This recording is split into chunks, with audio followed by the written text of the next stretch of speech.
Hi, this is Engel Jones.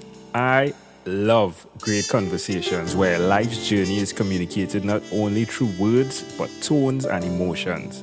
Explosive expressions that allow you to feel what they felt and learned.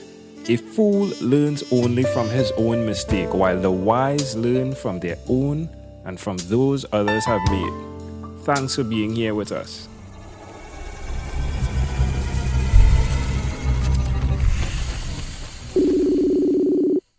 Good afternoon, Todd Malloy. How are you going on this great afternoon? Doing quite well, Angel. How are you? I'm excellent. I'm glad that you're here supporting this goal to get to 1,509 conversations in 3 months, my friend. Excellent, excellent. I'm glad to be a part. Looking forward to it. Let's have a 12-minute convo. Which of your talents is responsible for us meeting? Well, I've been blessed to be able to connect to people, join with individuals, couples, and families in times of emotional distress, infidelity, intimacy, sexual trauma, by creating a safe haven upon which we can process through information, personal challenges, and I'm used as a sounding board to help them process, but also achieve their personal goals and function in their most empowered self. Wow, that is definitely a lot, my friend. Are you married? I mean, that question usually comes way down, but are you married as well? Yeah, that does follow that. Yes, I've been married for 30 years. Which is the next question. Who did you learn this skill that you use to manage everything that you are managing, to coach? Who did you learn that skill from? Well, I've been to graduate school and actually I've been to graduate school, seminary, and have life experiences. I'm a licensed marriage and family therapist, certified sex therapist, and a certified sexuality educator. So I've been academically trained, but also life. Life itself is an excellent teacher. It is. Being married for 30 years, coming from a single parent household, and just processing as a African American man through life kind of prepares you to be able to connect with people. And to some degree, I also consider it part of my gifting. I think we're all kind of unique people. We all have a gift and a place, and I have had the opportunity and been blessed to be able to find my place and role in the universe and be able to do it. Yeah, you said university, and immediately I see, like in my mind, like the Green Lantern with the marriage ring on his finger, just helping marriages. Why will you continue to repeat this skill? Well, it allows me to impact lives. I was challenged one time many years ago. Will it matter that you live? And because of what I'm able to do, I can see where I impact generations. When you help an individual process through their struggles and challenges in life, and when you help individuals, couples, families function in their most empowered self, that has a generational impact, because when we function at our best, we offer to those that we come in contact with our best, and which resonates with them, and then they can carry it on from there.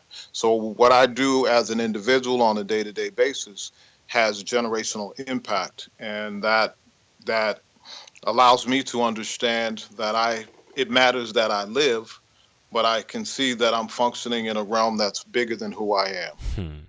Love that. Share with us what is one thing you've done consistently over the past 3 years, Todd. One thing that I've done over the past 3 years is continue to challenge myself to function in my greatest self. What that does is allows me to accept the faults, the challenges that I have in each and every day, but use them as a lesson to become greater in the next. That's a personal challenge that I have. And, at the end of every year, I kind of look to the year ahead, and what is it that I need to bring in? How do I need to grow as an individual? So that's the one thing that I've done consistently over the last 3 years. Doing that, how does the beginning of the year feel in comparison to the ending of the year? The beginning of the year is full of wonder and excitement about something new. And the end of the year is an opportunity to kind of reflect And in that reflection, I think there's a wealth of feelings. Some happy, some challenging, but it allows you to really level set, see where you are, and challenge yourself to achieve where you have yet to go. Todd, suggest to someone in our amazing audience why they should do what you've done. I believe people that should do what I've done because I think it's all of our responsibility to impact society in the world in a very positive way. That we are to uplift, to build, and to cultivate. Doesn't necessarily have to be through an academic setting like I do. I have a private practice. I teach at one of the universities here.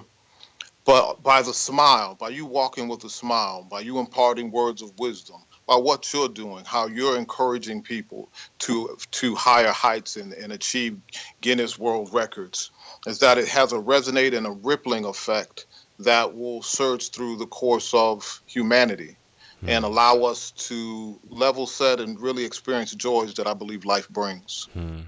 Love that. Thank you. Thank you for that encouragement as well as you interweaved your answer to someone else, in their amazing audience. Now, Todd, let me invite you into my time machine that is surrounded with beautiful, warm, blue Caribbean water.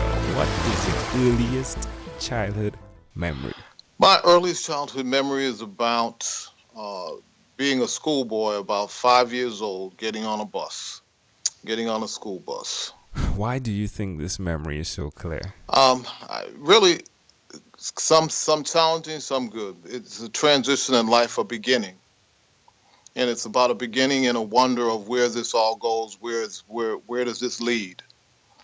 But at the same time, it kind of when I thought about this question, I think about this question is it also identifies a loneliness that one feels in the midst of transition. And that in life, there are a lot of times where you're going to feel alone, and how do you weather that to still achieve goals? That is intriguing. I love it when someone I'm having a conversation with immediately connects that answer, to where they were and where they are with that earliest childhood memory and where they are now. You've done it well, my friend. Thank you, sir. You've done it well. If we fast forward to when you were 12 years old, what was your favorite song? My favorite song is I Want to Go Outside in the Rain by the Dramatics. Love it. Sweet, sweet, sweet. Yeah. We have now arrived at our destination, but before we get off of this time machine, there is a small declaration form. Yes or no, or a bit more. Have you chosen someone, Todd, to pass on your skills to? At this point, I haven't, but I'm in search of someone. I have come across a young man that reached out to me a couple of months ago that is looking to be mentored in this process, and I'm trusting that he is consistent and follow throughs enough that we can truly partner and do good work. And the season of life that I'm in, I've had my colleagues challenge me to cultivate others. Doing what I do, there aren't many African Americans. It's a lot of African American, particularly men. I was actually the first African American male that was a certified sex therapist in the United States. So congratulations. There's only about 4 or 5 of us. So, to be able to now, I guess I have a responsibility now. I do have a responsibility now to cultivate and acknowledge that there are other things that we can do other than play football, basketball, and sing. You answered this question, but it is the declaration form. Are you married? Yes, sir. Yes, sir. I am. 30 years, 4 children. Ooh, boys and girls. 3 boys, 1 girl. I have an older son, 23, another son, 20, a daughter, 18, and a son, 15. Do you believe in God? Most definitely. Most definitely. There are forces of life that are far bigger than who we are. And I believe that there is a universal force and energy that leads, guides, and directs us. Now, there are many ways to tap into it. I happen to be a Christian, and that has kind of forged my path forward and continues to challenge me to grow and become enlightened. Do you have an inner circle of friends?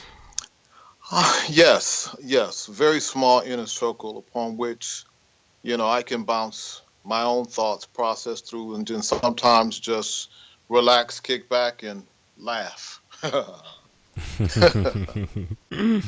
So important. Do you watch TV for more than 3 hours a day? Not at all. Not at all. How? No TV. No, not even 3 hours a week. Yeah, probably 3 hours a week during a basketball, football season. Every once in a while, I'll watch a cricket match. But Oh, cricket and Trinidad. Whoop, whoop. Love it, love it, love it. All right, Todd, before you leave, is there anything you'd like to share with our amazing audience? well, yes, I would encourage people to check out my website, www.innerpeacecounselingcenter.com, or check me out on Facebook under Inner Peace Counseling Center, or my Twitter account at InnerPeaceCC. There you can feel free to ask questions, solicit more information, but also watch out at the starting of 2017, I'll be launching a men's sexual health forum. It'll be a question and answers forum that will be recorded and put out on social media to watch, and who knows that they may even want to be a part. Love it, love it, love it. Todd Malloy, thank you for being on 12-Minute Convos with Engel Jones. Thank you, appreciate it, and continued success to you, brother. Amazing audience, before you leave, there's one person I'd like to introduce you to, Amanda Jones. She is my wife, and her passion is to educate, encourage, and empower. Hi, I'm Amanda Jones, and I'm a registered nurse. Do you or someone you know have diabetes? According to the International Diabetes Federation, in 2015, worldwide, 415 million people were living with diabetes. Just as that figure is overwhelming, so too can the effects of diabetes be. So, to help simplify diabetes for both adult and child, I've used rhymes in my books, The ABCs of Diabetes for Children and Poems for Patients, a focus on diabetes. At its simplest, rhymes help us to remember. If you, a child or friend, want an easy, reader-friendly way to know about diabetes, then get a copy of these books. For more details, you can go to poemsbyaj.com. That's poemsbyaj.com.